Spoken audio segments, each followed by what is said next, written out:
नमस्कार, मी रंजना. माझ्या चॅनल मध्ये आपल्या सर्वांचं पुन्हा एकदा मनापासून स्वागत आहे. आज मी खीर बनवणार आहे. तर ती खीर आळीवाची बनवणार आहे. लहान मोठ्यांना शरीरासाठी उत्तम ती खीर आहे. त्यासाठी मी ते साहित्य काढून ठेवलेलं आहे.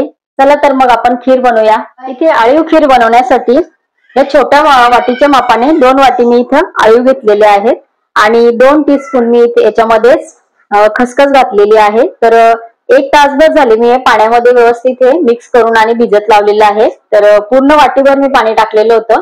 पूर्ण पाणी इथे ऍब्झॉर्ब झालेलं आहे. हे पूर्ण आपले आळीवाचे दाणे हे एक एक करून इथे फुलून येतात आणि आळीव थोडंसं चिकट असतं म्हणून हे असे टाईप मध्ये गोळा होऊन येतं. तर 1 तासभर ही आळीव मी भिजून घेतलेला आहे. खसखस आणि आळीव हे दोन्ही भिजून घेतलेलं आहे. इथे एक छोटी वाटीभर मी इथे खोबरं घेतलेलं आहे.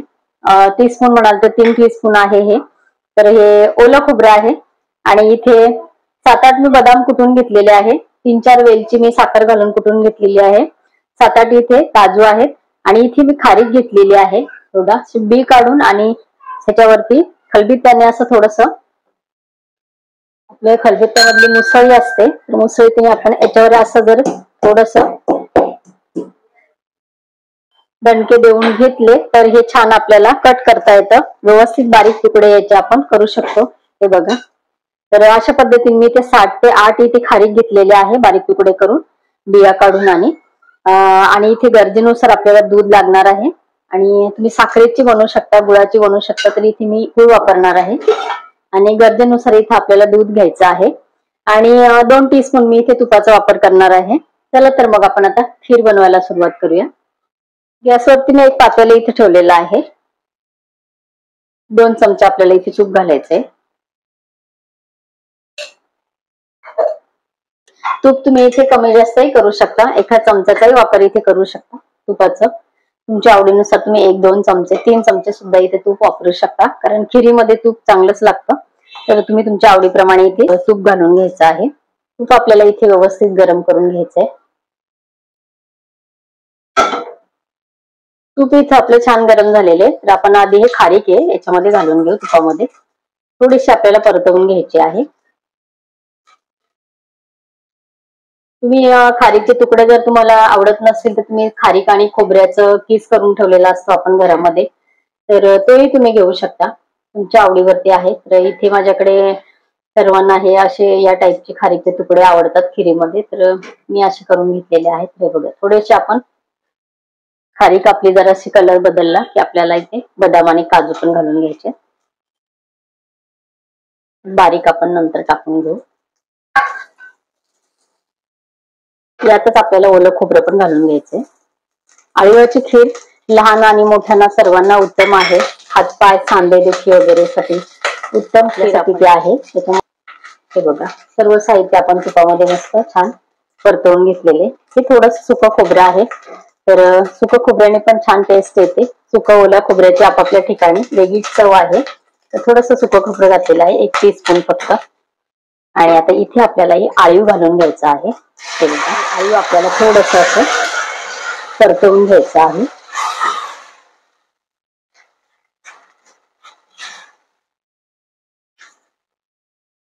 तिखट असतं आळीव त्यामुळे बघा एका ठिकाणी असं गोळा होतं ते. तर थोडस आपल्याला तूप आणि आपल्या हे ड्रायफ्रूट मध्ये आपल्याला इथे मिक्स करून घ्यायचं. आणि ड्रायफ्रूटचं प्रमाण तुम्ही इथे कमी जास्त करू शकता किंवा अजून तुम्हाला दुसरे जास्तीचे ड्रायफ्रूट इथे घालायचे असतील तर तेही तुम्ही इथे घालू शकता. मनुके घालू शकता. त्यानंतर अक्रोड घालू शकता. तुमच्या आवडीने तुम्ही इथे ड्रायफ्रूट वापरू शकता. हे बघा. थोडस आपल्याला हे आळीव असंच ठेवायचं आहे. आणि गॅस आपला कमी आहे. याच्यावरती झाकण ठेवलेलं आहे. आपण 1 मिनिटभर फक्त आपल्याला झाकण ठेवायचंय. गुळ घ्यायचा आहे. तर हा बघा पावडर गुळ आहे माझ्याकडे. गुळ वापरणार आहे खिरीमध्ये. तुम्ही साखरेचाही वापर करू शकता. तर आपल्या गोडाची जशी चव असेल त्याप्रमाणे इथे आपण गुळ घ्यायचा आहे. तर मी 1 वाटी घेतलेला आहे. त्यानंतर मी टेस्ट करून बघेन. जर अगदीच कमी वाटली मला तर थोडंसं अगदी 2 चमचे फक्त घेणार आहे. बाकी त्यापेक्षा जास्त गुळ वापरणार नाही. कारण आमच्याकडे गोडाचं प्रमाण कमी असतं खिरीमध्ये वगैरे. जास्त गोड कोणी खात नाही. तर तुम्ही तुमच्या गोडाच्या आवडीप्रमाणे इथे साखर किंवा गुळ वापरू शकता. तर असं करून घेतलं की छान ते आळीव मस्त सगळ्या बाजूने ते शिजले जातं आणि याची चव छान लागते एकदम. तर थोडस आपण असं तुपामध्ये व्यवस्थित ते शिजवून घ्यायचं आहे. एक एक दाणा आहे बघा. तर छान फुगला जातो. ऑलरेडी ते पाण्यामध्ये भिजलेलीच असते, पण ह्यामुळे थोडासा एक वास असतो या आळीवाला, तर तो पूर्ण वास जर अशा पद्धतीने जर तुपामध्ये परतवून घेतलं तर तो वास पूर्ण कमी होऊन जातो. आपण इथे या आळीवामध्ये आधी गुळ घालून घेणार आहे आणि गुळामध्ये पण आपण व्यवस्थित परतवून घेणार आहे. गुळ मिक्स होऊ देणार आहे. इथे पूर्ण गुळ आपला मेल्ट होऊ द्यायचा आहे. आता आपलं गुळ घातल्यानंतर झालेलं आहे. आपण 1 मिनिट भर परत गुळामध्ये आपल्याला हे आपलं आळी शिजू द्यायचं आहे. 1 मिनिट आपलं नीट झालंय बघा. गुळामध्ये पण आपलं आळी मस्त शिजलेलं आहे. आपण वेलची कुटून ठेवलेली आहे आणि काजू बदामचं बारीक जे होतं ते आपण टाकलं नव्हतं, जळेल आपल्या तुपामध्ये म्हणून, तेही आपण इथे मिक्स करून घेतलेलं आहे, वेलची वगैरे. आता आपल्याला इथे दूध घालायचं आहे. तर दूध आपण आपल्याला खीर किती आणि कशी हवे, घट्ट की पातळ, त्याप्रमाणे आपण इथे दूध घालायचंय.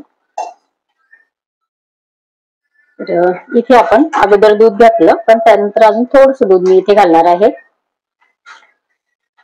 आपला आळी शिजायला वेळ लागणार नाही, कारण आपण 1 मिनिट आपण गुळामध्ये पण भिजवून घेतलेला आहे आणि 1 मिनिट भर आपण तुपामध्ये पण त्याला परतवून घेतलेलं होतं. त्याच्यामुळे आळू एकदम बघा लगेच शिजून येतं. एक दाणा आहे बघा, पूर्ण एक दाणा त्याचा वरती येतो त्या रंग. तर दूध आपण आपल्या आवडीप्रमाणे इथे घालायचंय बघा. थोडस दूध घालणार आहे. तर इथे आता आपल्या खिरीला उकळी आल्यानंतर आपली खीर इथे तयार होणार आहे, कारण आपण खोबरं वगैरे सगळं तुपामध्ये व्यवस्थित परतून आणि आपण इथे घातलेलं आहे. एक उकळी आपल्याला खिरीला घ्यायची आहे. झाकण ठेवलेलं होतं मी, तर अगदी 1 मिनिटामध्येच आपल्याला इथे खिरीला आपल्या उकळी आलेली आहे. हे बघा, इथे गॅस मी बंद केलेला आहे. आपली इथे आळीवाची खीर तयार झालेली आहे. आजची आळीवाची खीर तुम्हाला कशी वाटली कमेंट करून नक्की सांगा. आणि आजची रेसिपी जर तुम्हाला आवडली असेल तर लाईक आणि शेअर जरूर करा. आणि परत असंच एक छानशी रेसिपी घेऊन आपण परत भेटणारच आहोत. तोपर्यंत बाय बाय. तुम्ही माझ्या चॅनलला अजूनपर्यंत सबस्क्राईब केलं नसेल तर सबस्क्राईब करा आणि बाजूचं बेल आयकॉन सुद्धा प्रेस करा, म्हणजे माझ्या येणाऱ्या रोजच्या नवीन रेसिपीचं नोटिफिकेशन तुम्हाला मिळेल. आणि तुम्ही मला इंस्टाग्राम आणि फेसबुकवर सुद्धा फॉलो करू शकता. त्याची लिंक मी खाली डिस्क्रिप्शन बॉक्स मध्ये दिलेली आहे. आणि माझ्या चॅनलवरती बरेच प्रकारच्या रेसिपीज मी दिलेल्या आहे, त्याची प्लेलिस्ट मी चॅनलवरती दिलेली आहे. त्या प्लेलिस्टची लिंक खाली डिस्क्रिप्शन बॉक्स मध्ये दिलेली आहे. तर होम कुक रंजना चॅनलला जरूर भेट द्या.